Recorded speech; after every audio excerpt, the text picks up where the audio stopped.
நண்பர்கள் அனைவருக்கும் வணக்கம். அனைவருக்கும் இனிய காலை வணக்கம். இப்போதைக்கு எலெக்ஷன் நியூஸில் தான் பிஸியாக இருக்கிறாங்க. கண்டிப்பாக நீங்கள் ஓப்பன் பண்ணி பார்த்தீங்கன்னா தெரியும், ஜம்மு காஷ்மீர் எலெக்ஷனு இதை நோக்கி தான் இப்போதைக்கு பங்குச்சந்தையோட நகர்வு இருக்குது. இந்த நகர்வு எது வரைக்கும் இருக்கும், இதில் ஏதாவது நியூஸ் பேஸ்டாக இதில் ஏதாவது இதாகிடுச்சுன்னா, ஹரியானா எலெக்ஷனு இதை பேஸ் பண்ணி தான் போயிட்டுருக்கு. இப்போது இதை பேஸ் பண்ணி மார்க்கெட் உயர்றது இறங்குறதும் இதை பேஸ் பண்ணி இருக்கும். மேக்ஸிமம் ஜம்மு காஷ்மீர் சாராமல் ஹரியானாவில் எப்படி இருக்குது அப்படிங்கிறது முக்கியமாக இருக்கும். இது ஆளுங்கட்சிக்கு ஃபேவராக இருந்தால் பங்குச்சந்தை ஏறுவதற்கும், இது ஆளுங்கட்சிக்கு ஃபேவராக இல்லாத பட்சத்தில் ஹரியானாவும் ஜம்மு காஷ்மீரும் ஆளுங்கட்சிக்கு ஃபேவராக இல்லாத பட்சத்தில் பங்குச்சந்தை இன்னும் கொஞ்சம் இறங்குறதுக்கும் வாய்ப்பு இருக்குது. அதையும் நான் தெளிவாக சொல்லியிருக்கேன். சரி, இப்படி இறங்குற பட்சத்தில் இப்போ மார்க்கெட்டை பொறுத்த வரைக்கும் கண்டினியூவாக ஒரு டவுன்ஃபாலை நோக்கி போயிட்டுருக்கு. இந்த நேரத்தில் வாங்க வேண்டிய பங்குகள், ஒரு ஷார்ட் டேர்முக்கு நம்ம ஒரு சின்ன ப்ராஃபிட்டை புக் பண்ணிக்கலாம், அந்த மாதிரியான பங்குகளை பற்றி சொல்லுங்கன்னு நமது நண்பர்கள் நிறைய பேர் கேட்டிருந்தாங்க. அதில் எப்போதும் போல் 5 ஸ்டாக்ஸ் 5 செக்டார்ஸில் ஒரு ஷார்ட் அண்ட் ஸ்விங் ட்ரேடுக்கான பங்குகளை பற்றி பார்க்க போகிறோம். கண்டிப்பாக இந்த பங்குகள் ஃபண்டமெண்டல் ஸ்ட்ராங்கான பங்குகள் தான், ஆனால் நல்ல ஒரு இறக்கத்தில் இருக்குது. நிச்சயமாக எல்லாரோட போர்ட்ஃபோலியோவுமே ஒரு மினிமமாக ஒரு டவுன் சைடில் தான் இருக்கும், இறக்கத்தில் தான் இருக்கும். எல்லாருக்குமே அது என்ன பாதி பேருக்கு லாபத்தில் நஷ்டமாக இருக்கலாம், இல்லை மொத்தமாகவும் நஷ்டமாகவும் இருக்கலாம்.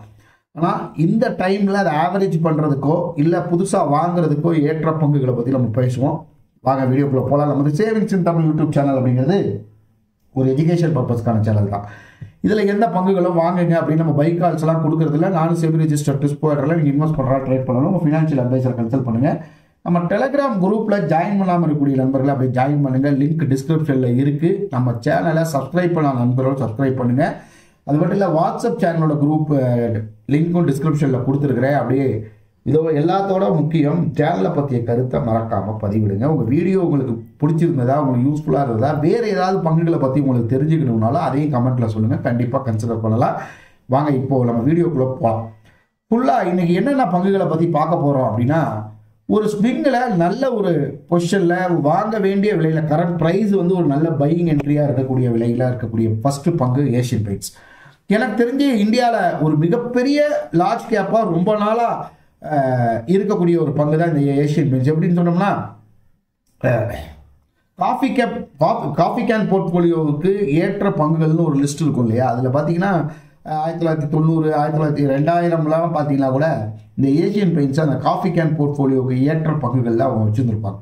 ஆனால் இப்போதைக்கு கொஞ்ச நாளாக இந்த ஸ்டாக் பெரிய அளவில் லாபத்தை தரல அப்படின்ற மாதிரி எடுத்துக்கிட்டாலும் ஒரு ஷார்ட் டேர்மில் தான் அது கொடுக்கல. பட் ஆனால் மறுபடியும் பல உச்சத்தை நோக்கி தான் அது போயிருக்கு. நீங்கள் பார்த்தீங்கன்னா தெரியும் உங்களுக்கு, இந்த செப்டம்பர் 13 வரைக்குமே நல்ல உச்சத்தில் இருந்திருக்கு, அதுக்கப்புறம் சரிந்துருச்சு. இது ஒரு வாய்ப்பு தான், கண்டிப்பாக ஒரு டெஃபினட்டாக ஏஷியன் பெயிண்ட்ஸை கன்சிடர் பண்ணுறதுக்கான வாய்ப்பு.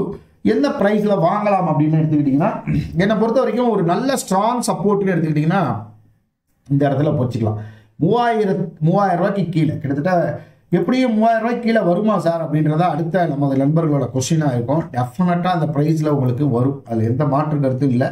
நீங்கள் அந்த ப்ரைஸில் வந்துருச்சுன்னா டெஃபினட்டாக நீங்கள் அக்குமுலேட் பண்ண ஆரம்பிக்கலாம். ஒரு நியூவாக என்ட்ரி பண்ணுறவங்களும் வச்சுக்கலாம்.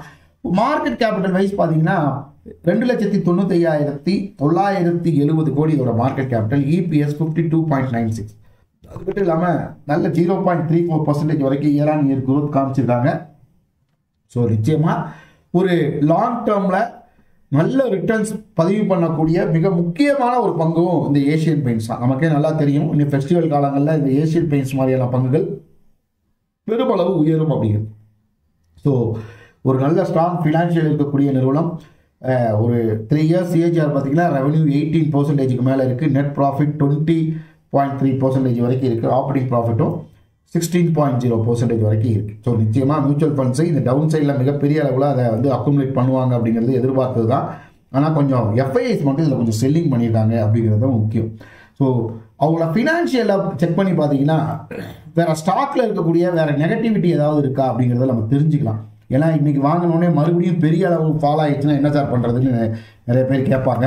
ஸோ என்னை பொறுத்த வரைக்கும் ஏஷியன் பெயிண்ட்ஸ் அந்த அளவுக்கு பெரிய அளவில் ஃபால் ஆனாலும் திருப்பி ரெக்கவர் ஆகிடும், அதில் பெரிய பயப்படுற அளவுக்கு இருக்காது. அப்படிதான் முக்கியமான விஷயத்தை நான் சொல்கிறேன். இந்த ஃபினான்ஷியலாக செக் பண்ணி பார்த்தாலும் 2023 34,968 கோடி ரெவன்யூ இருந்திருக்கு. அதை 36,315 கோடி வரைக்கும் 2024 அதிகரிச்சு. நெட் இன்கமும் 4106 கோடியிலிருந்து 5460 கோடி வரைக்கும் அதிகமாக இருக்குது. இதுலேயே வந்து இபிஎஸும் 42.81லேருந்து 56.92 வரைக்கும் அதிகமாகிருக்கு. ஸோ டெஃபினட்டாக யூ கேன் கன்சிடரபிள் ப்ரைஸில் தான் இருக்குது. இதை வாங்க வேண்டிய விலையும் இப்போ தான். அதே மாதிரி பார்த்தீங்கன்னா ஏற்கனவே சொன்ன மாதிரி எஃப்ஐஎஸ் வந்து கொஞ்சம் செல் பண்ணிட்டாங்க லாஸ்ட் குவார்ட்டர், மார்ச் குவார்ட்டரோட ஜூன் குவார்ட்டரில். இப்போவும் கொஞ்சம் செல் பண்ணியிருக்கிறதுக்கான வாய்ப்புகள் இருக்குது. மியூச்சுவல் ஃபண்ட்ஸை பொறுத்த வரைக்கும் நிப்பான் இந்தியா ஸ்மால் கேப் ஃபண்டு மிகப்பெரிய அளவில் அந்த ஸ்டேக்ஸை ஹோல்ட் பண்ணுறாங்க. ஸோ அது ஒரு முக்கியமான ஒரு விஷயம். ஸோ கண்டிப்பாக ஒரு நல்ல ஆப்பர்ச்சுனிட்டி தான் இந்த ஏஷியன் பெயிண்ட்ஸில், அதை கன்சிடர் பண்ணலாம். அடுத்து பார்த்தீங்கன்னா பிஎஸ்சி.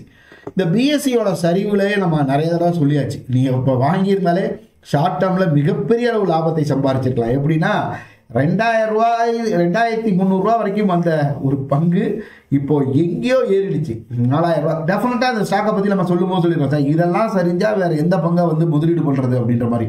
ஸோ இன்னும் வந்து எக்ஸ்போர்ட் பண்ணக்கூடிய விலைன்னு எடுத்துக்கிட்டிங்கன்னா நான் இந்த ஸ்டாக் வந்து 4500 வரைக்கும் போகிறதுக்கான வாய்ப்புகள் இருக்குது.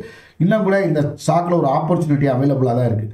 54,563 கோடி மார்க்கெட் கேபிட்டல் இருக்கக்கூடிய நிறுவனம் தான். இந்த இபிஎஸ் வந்து 44.38 14% வந்து இயர் ஆன் இயருக்கு குறைஞ்சிருக்கு. ஸோ டெஃபினட்டாக நீங்கள் இந்த ப்ரைஸ்லேயே நீங்கள் அக்குமுலேட் பண்ண ஆரம்பிக்கலாம். ஒரு ஸ்விங்கில் உங்களுக்கு ஒரு நல்ல லாபம் காத்திருக்கு அப்படிங்கிறது மட்டும் நிச்சயம்.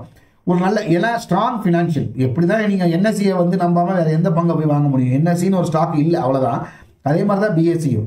பிஎஸ்சியில் வந்து ஒரு முதலீடு பண்ணாமல், ஒரு ஸ்டாக் எக்ஸ்சேஞ்சில் வந்து முதலீடு பண்ணாமல் நம்ம வேறு எந்த பங்குக்கும் போக முடியாது இல்லையா? ஃபஸ்ட்டு அவங்க தான் ஒரு தூணே, ஒரு பங்குச்சந்தையோட தூணையாகவே இருக்கும்போது அதை விட்டுட்டு நம்ம வேறு பங்குகளை போய் பார்க்குறது அந்த அளவுக்கு பெட்டர்தெல்லாம் இருக்காது.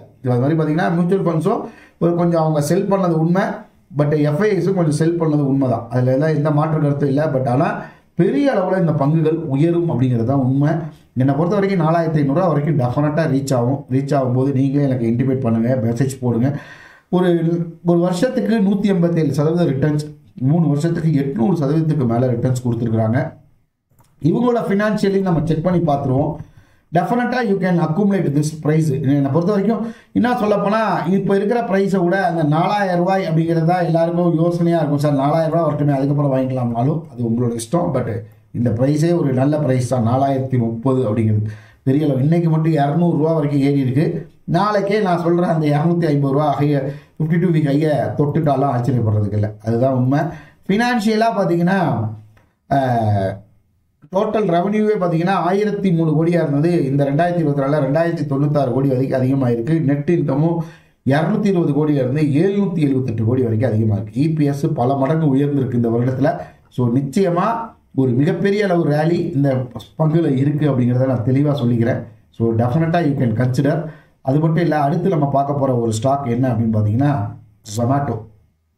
எவ்வளவோ பேர் சொல்கிறாங்க சார் ஜொமேட்டோலாம் பெருசாலாம் உங்களுக்கு லாபத்தை தராது, அதெல்லாம் வேஸ்ட்டு அப்படி. 100 ரூபா 50 ரூபாய்க்கு கம்மியாலாம் இருந்திருக்கு, 110 ரூபாய்க்கு கம்மியாலாம் இந்த ஸ்டாக் இருந்திருக்கு. ஸோ பெரிய அளவில் உயர்ந்த பங்குகளில் இந்த ஜொமேட்டோ ஒன்று. என்னை பொறுத்த வரைக்கும் ஸ்விக்கி வர வரைக்கும் இந்த ஸ்டாக் இன்னும் கொஞ்சம் கூட மேலே உயரும். எனக்கு தெரிஞ்ச ஒரு 300 ரூபா வரைக்கும் கூட போகிறதுக்கு வாய்ப்புகள் இருக்குது. ஸோ ஸ்டாக் வந்து மறுபடியும் ஒரு ஆல் டைம் ஹையை நோக்கி நகர்ந்துட்டு இருக்குது. ஸோ வாங்கணும்னு நினைக்கிறவங்க இதில் எப்போல்லாம் ஒரு சரிவு கிடைச்சாலும் டக்குன்னு கொஞ்சம் கொஞ்சமாக பை பண்ணி வச்சுக்கோங்க. ஜொமேட்டோவில் ஒரு அட்லீஸ்ட் ஒரு 100 ஸ்டாக்காவது நீங்கள் ஹோல்ட் பண்ணிங்கன்னா பரவாயில்ல அப்படிங்கிறது தான் அவங்க போர்ட்ஃபோலியோவில். ரிஸ்க் எடுக்கிறது தான் பங்குச்சந்தையோட அழகே கூட. அதுக்கு இந்த நீங்கள் ஜொமேட்டோவும் ஒரு ரிஸ்க்காக கூட நீங்கள் எடுத்துக்கங்க. ஆனால் என்னை பொறுத்த வரைக்கும் நான் அடிக்கடி சொல்கிறது, ஜொமேட்டோவோ ஸ்விக்கியோ இல்லாத ஒரு மெட்ரோபாலிட்டனை வந்து நம்ம கனவுல கூட பார்க்க முடியாது இன்றைக்கி இருக்கிற நிலைமையில். ஸோ அதனால் கண்டிப்பாக ஜொமேட்டோ வந்து ஒரு மிகப்பெரிய அளவில் வளர்கிறதுக்கான வாய்ப்புகள் நிச்சயமாக இருக்குது அப்படிங்கிறத சொல்லிக்கிறேன். ஸோ இவங்களோட மார்க்கெட் கேபிட்டல் 2,41,222 கோடி வரைக்கும் மிகப்பெரிய அளவில் உயர்ந்திருக்கிறாங்க. நான் இதையும் வந்து ஒரே நிமிஷம் ஜொமேட்டோவை பற்றி நாங்கள் பார்த்துருவோம். இவங்களோட ஃபினான்ஷியலும் செக் பண்ணி பார்த்தீங்கன்னா உங்களுக்கு தெரியும்.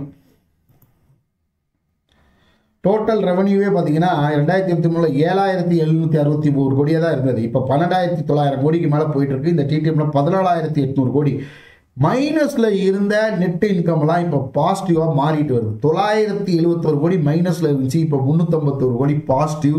ஸோ இன்னும் கூட இந்த ஸ்டாக்கில் மிகப்பெரிய அளவு வளர்ச்சி இருக்குது அப்படிங்கிறத நான் எதிர்பார்க்கக்கூடிய விஷயம். இதில் வந்து மார்க்கெட் கேபிட்டல் வைஸ் நீங்கள் செக் பண்ணி பார்த்தீங்கன்னா உங்களுக்கு புரியும். இன்னும் கூட இந்த ஸ்டாக்கை கொஞ்சம் கொஞ்சமாக எடுத்து நீங்கள் ஒரு தடவைக்கு 2 தடவை செக் பண்ணி பாருங்கள். ஏன்னா பெரிய அளவில் வளர்ச்சி இருக்கக்கூடிய ஒரு பங்கு. அதனால தான் இந்த ஸ்டாக்கை பற்றி நம்ம சொல்லிட்டு இருக்கோம். ஸோ கண்டிப்பாக மிகப்பெரிய அளவில் இந்த ஸ்டாக் வளர்றதுக்கான வாய்ப்புகள் இருக்குது. இவ்வளோ ஹோல்டிங்ஸும் செக் பண்ணி பார்த்தீங்கன்னா 54.11% வரைக்கும் எஃப்ஐஎஸ் ஹோல்ட் பண்ணுறாங்க. டிஐஎஸை பொறுத்த வரைக்குமே பார்த்தீங்கன்னா மியூச்சுவல் ஃபண்ட்ஸை பொறுத்த வரைக்கும் 12.52% மேலே ஹோல்ட் பண்ணுறாங்க. கோட்டக் ஃப்ளெக்ஸி கேப் ஃபண்டு ஒரு மிகப்பெரிய லெவல் ஸ்டேக்ஸை ஹோல்ட் பண்ணி வச்சுருக்காங்க. ஸோ அடுத்து நம்ம பார்க்க போகிறது, நம்ம இது வரைக்கும் ஏஷியன் பெயிண்ட்ஸ் பார்த்துட்டோம், பிஎஸ்சி பார்த்துட்டோம், சொனாட்டோ பார்த்துட்டோம். அடுத்து வந்து பவர் ஃபினான்ஸ் கார்பரேஷன். பிஎஃப்சியை பொறுத்த வரைக்கும் இந்த பவர் லெண்டிங்கில் ஒரு மிக முக்கியத்துவம் வாய்ந்த ஒரு பங்கு. எப்படி வந்து ஐஏஎக்ஸை வந்து எல்லாரும் பெரிய அளவில் பேசினாங்க, ஆனால் பெரிய அளவில் கிடைக்கல. பட் இன்னைக்கு இந்த பிஎஃப்சி 22 ரூபா வரைக்கும் ஏறி இருக்கு. இந்த ப்ரைஸ் ஒரு ஆப்டான ப்ரைஸா அப்படின்னா என்னை பொறுத்த வரைக்கும் எப்போதுமே ஒரு பல்கான குவான்டிட்டியை பை பண்ணுறத விட கொஞ்சம் கொஞ்சமாக பை பண்ணுறது நல்ல லாபத்தை தரும். ஸோ அதனால் எப்போல்லாம் ரெட்டில் இருக்கோ அப்படியெல்லாம் பை பண்ண ஆரம்பிங்க கொஞ்சம் கொஞ்சமாக. கண்டிப்பாக ஒரு டிப்புங்கிறது ஒரு வந்து தான் சேரும். அது வந்து ஒன்றும் பண்ண முடியாது. என்னை பொறுத்த வரைக்கும் இதோட பையிங் ப்ரைஸ்ன்னு எடுத்துக்கிட்டிங்கன்னா ஒரு 430 அந்த ரேஞ்சில் பை பண்ண ஆரம்பிச்சிங்கன்னா கரெக்டாக இருக்கும். ஸோ இதெல்லாம் டெம்பரவரியான ஒரு ஏற்றம் தான். இந்த மாதிரி இப்போ வந்து எப்படி இருக்கோம்னா ஒரு பாதாளத்திலே இல்லை, மேலே மலை மேலேயும் இல்லை, நடுவில் நிற்கிறோம். நம்ம எங்கே போகணுங்கிறத நாம தான் முடிவு பண்ணணும்.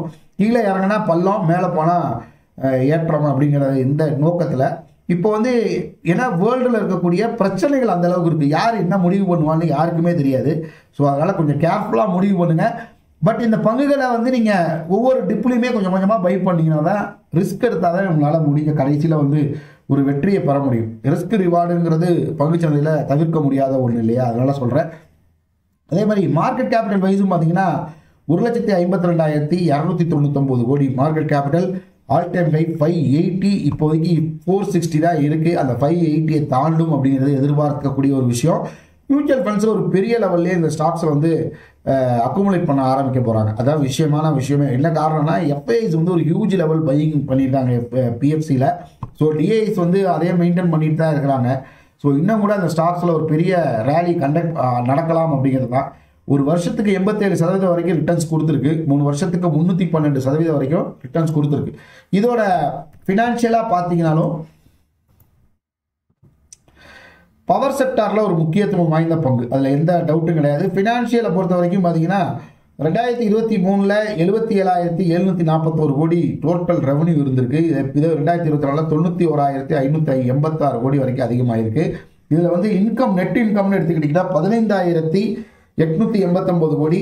இதில் வந்து 2024 பார்த்தீங்கன்னா 19,761 கோடி வரைக்கும் உயர்ந்திருக்கு. ஸோ நிச்சயமாக இன்னும் கூட மிகப்பெரிய அளவில் உயர்றதுக்கான வாய்ப்புகள் இருக்கக்கூடிய ஒரு நிறுவனம் தான்.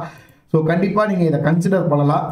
டிப்பில் கொஞ்சம் கொஞ்சமாக பை பண்ணிங்கனாலே உங்களுக்கு மிகப்பெரிய அளவு லாபத்தை தரும். எஃப்ஐஐஸை பொறுத்த வரைக்கும் ஃபாரின் இன்ஸ்டிடியூஷன் பார்த்தீங்கன்னா 17.93% ஹோல்ட் பண்ணுறாங்க. மியூச்சுவல் ஃபண்ட்ஸை பொறுத்த வரைக்கும் 11.65 வரைக்கும் ஹோல்ட் பண்ணுறாங்க. இல்லை மிகப்பெரிய அளவில் ஹெச்டிஎஃப்சி பேலன்ஸில் அட்வான்டேஜ் ஃபண்டு பெரிய அளவில் இந்த ஸ்டாக்ஸை ஹோல்ட் பண்ணி வச்சுருக்காங்க. ஸோ அடுத்து பார்த்தீங்கன்னா ஐஆர்சிடிசி ஒரு மோனோபோலி ஸ்டாக்கு பெரிய அளவில் உயரும் அப்படின்னு எதிர்பார்த்த பங்கு ஒரு வாலட்டைல மெயின்டைன் பண்ணிகிட்டே இருக்குது. ஸோ என்ன காரணம் அப்படிங்கிறத விட இதை வந்து ரயில்வே துறை சார்ந்த அத்தனை பங்குகளுமே கீழே விழுந்து தான் கிடக்கு. இப்போ அதுதான் உண்மை. ரயில் வந்து எப்படி தண்டவாளம் இல்லாமல் கீழே போயிட்டு இருந்துச்சா அப்படின்ற மாதிரி. மார்க்கெட் கேபிட்டல் வைஸ் பார்த்தீங்கன்னாலும் 69,620 கோடி மார்க்கெட் கேபிட்டல் இருக்கக்கூடிய பங்கு தான். டெஃபினட்டாக ஸ்டாக் வந்து மேலே உயர்றதுக்கான அத்தனை வாய்ப்புகளும் இருக்குது. ஸோ பயப்படுறதுக்கு இந்த ஸ்டாக்கில் ஒன்றுமே இல்லை. ஸோ ஒரு நல்ல ஆப்பர்ச்சுனிட்டி கிடைக்கும் போதெல்லாம் கொஞ்சம் கொஞ்சமாக பை பண்ணி வச்சுக்கங்க. மியூச்சுவல் ஃபண்ட்ஸ் மட்டும் இல்லை, எஃப்ஐஐஸும் இதில் மிகப்பெரிய அளவில் இந்த ஸ்டாக்ஸை ஹோல்ட் பண்ணுறாங்க. இன்னும் அக்குமுலேஷனும் பண்ணிகிட்டே இருக்காங்க. ஒரு ஆவரேஜான ஃபினான்ஷியல் இருக்குது. 3 இயர்ஸ் சிஏஜிஆர் பார்த்தீங்கன்னா 72.2%, நெட் ப்ராஃபிட் 80.2%, ஆப்ரேட்டிங் ப்ராஃபிட் 97.5% வரைக்கும் இருக்குது. ஸோ டெஃபினட்டாக இந்த ஸ்டாக்கை நீங்கள் கன்சிடர் பண்ணலாம். ஒரு லாங் டேர்மில் நல்ல ரிட்டர்ன்ஸ் கொடுக்கக்கூடிய ஒரு நிறுவனமாக தான் இருக்குது இந்த பங்கு. இதில் ஐஆர்சிடிசியோட ஃபினான்ஷியலை பொறுத்த வரைக்கும் பார்த்தீங்கன்னா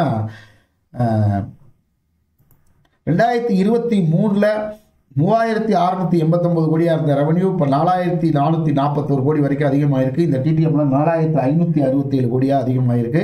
இந்த நெட் இன்கமும் 1,005 கோடி, அது 2024 1,111 கோடி வரைக்கும் அதிகமாகிருக்கு. இபிஎஸும் ஒரு நல்ல க்ரோ காமிச்சு தான் இருக்காங்க. ஸோ டெஃபினட்டாக you can accumulate the IRCTC and RVNL பற்றி நம்ம ஏற்கனவே பார்த்துட்டோம். ஸோ இந்த ஸ்டாக்ஸ்லாம் எல்லாமே இந்த டிப்பில் கொஞ்சம் கொஞ்சமாக பை பண்ணிங்கனாலே உங்களுக்கு மிகப்பெரிய அளவு லாபத்தை தரும். இதில் வந்து டிஏஎஸை பொறுத்த வரைக்கும் கோட்டாக் ஈக்விட்டி ஆர்பிடேஜ் ஃபண்டு தான் பெரிய அளவு ஹோல்டிங் மெயின்டைன் பண்ணுறாங்க. ஸோ இந்த 5 பங்குகள் Asian paints and Zomato, BSc, power finance corporation and IRCTC, இந்த 5 பங்குகளையும் நீங்கள் ஒரு தடவைக்கு 2 தடவை அனலைஸ் பண்ணுங்கள். இதில் இருக்கக்கூடிய சாதக பாதகங்களுக்கு எனக்கும் மெசேஜில் சொல்லுங்கள், கமெண்ட்டில் சொல்லுங்கள். வேறு என்ன பங்கை பற்றி உங்களுக்கு அனலைஸ் பண்ணலாம் அதையும் சொல்லுங்கள். கண்டிப்பாக நம்ம அனலைஸ் பண்ணலாம். நன்றி, வணக்கம்.